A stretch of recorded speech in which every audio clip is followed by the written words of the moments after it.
संपूर्ण उन्हाळ्यात सूर्य रुद्रावतार दाखवीत प्रचंड आग ओकत असल्यामुळे तापमान 47 डिग्रीच्या दरात सुरू आहे। मागील काही दिवसात तर अकोल्याचे तापमान जगातील 4थ्या स्थानावर असल्यामुळे संपूर्ण जिल्हा तप्त असल्याने केळी पिकांचे मोठ्या प्रमाणावर नुकसान झाले आहे।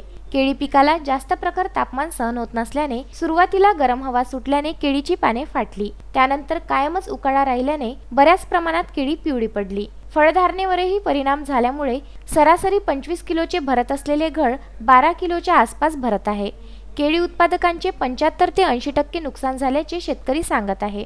एकूण परिस्थिती बघता प्रचंड नुकसानीमुळे संपूर्ण केळी उत्पादक शेतकरी वर्ग हवालदिल झाला असून घाऊक बाजारात केळीचे भाव प्रचंड गडगडले असून खुटी केळीचे दर 225 ते 375 रुपये क्विंटल तर नवती केळीचे दर 350 ते 500 रुपये प्रति क्विंटल इतक्या खाली घसरल्याची माहिती व्यापाऱ्यांनी दिली आहे। खेडीतील शेतकरी नितीन रामेश्वर वानखडे, मी 14 वर्षापासून केळीची शेती करत आहो आणि दरवर्षी चांगलं उत्पादन मिळते, पण यावर्षी जास्त तापमान झाल्यामुळे खूप केळीचं नुकसान झालेलं आहे।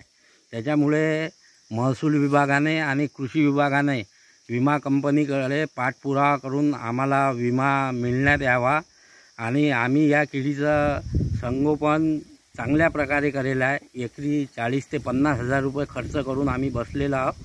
खर्च आमच्या जवळून लागलेला आहे। एकतर उत्पादनात प्रचंड घट, दुसरीकडे कोसळलेले बाजारभाव यामुळे केळी उत्पादक शेतकऱ्यांचा जीव मेटाकुटीस आला आहे। केळी लागवड ते कटाईपर्यंत मोठा कालावधी आणि लक्षावधी रुपये खर्च येत असल्याने आता केळी उत्पादक शेतकऱ्यांनी शासनाकडून मदतीची मागणी केली आहे। गुरुदेव इसमोरे, विदर्भ न्यूज, तेल्लारा।